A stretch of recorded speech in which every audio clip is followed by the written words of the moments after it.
Сәлеметсіз ме балалар? Бүгін 10-шы сабақты өтетін боламыз. Каналымызға міндетті түрде подписаться батырмасын басып, жазылып алыңыздар. Сіздер үшін пайдалы сабақтар шығып отырады. Табиғат ғажайыптары, дыбыс үндестігі. Суретті сызбаның көмегімен мәтіннің мазмұнын болжауды, сөздерді дыбыс үндестігіне сәйкес айтуды үйренемін. 42-ші жаттығу. Суретті сызбаға қарап, мәтіннің мазмұнын болжа. Мәтін не туралы? Мәтін көбелектің пайда болуы, өмір сүру туралы екенін болжауға болады. Өлеңді мұқият тыңда, өз болжамыңның дұрыстығын тексер. Енді ғана ұшқаным, мені неге ұстадың? Дәу көбелек болғанша, жүріп өтем жол қанша, деп көбелек шақты мұң, басалмастан аптығын. Жұмыртқадан жарылып, жапырақтан нәр алып, жұлдыз құртқа айналдым, бой түзедім таранып.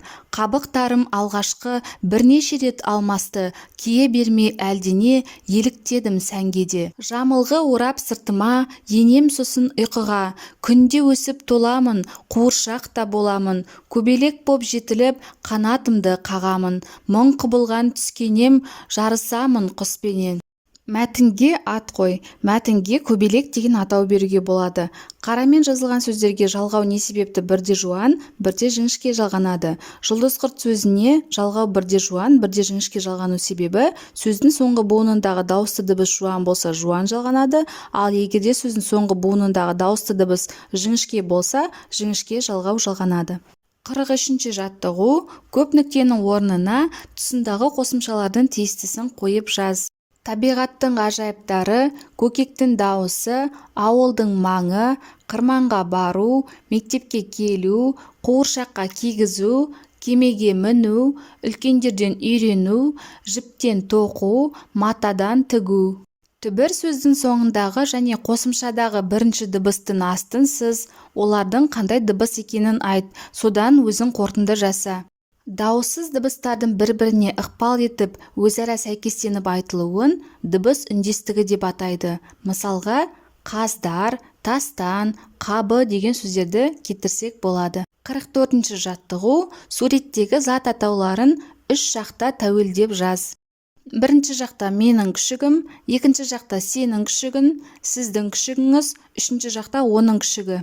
Келесі: менің добым, сенің добың, сіздің добыңыз, оның добы. Менің тауығым, сенің тауығың, сіздің тауығыңыз, оның тауығы. Тәуелдік жалғау жалғанған кезде түбір сөздердің қандай өзгеріске ұшырағанын айт.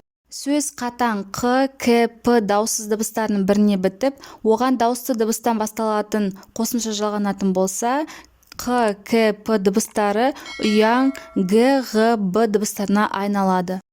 45-ші жаттығу. Сөздерді оқып, көшіріп жаз. Басшы, сарыарқа, досжан, теңізші, жазса, түнгі, ашса, сөзсіз, сөнбеді, жанбады сөздер берілген. Сөздердің айтылуы мен жазылуын салыстыр. Жазылуы басшы, айтылуы басшы.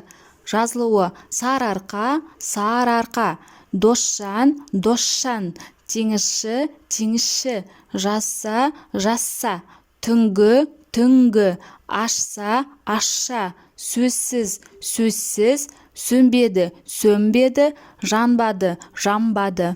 Осымен сабағымыз аяқталды. Сабақ пайдалы болған болса, лайк басып, достарыңызбен бөлісуді ұмытпаңыздар.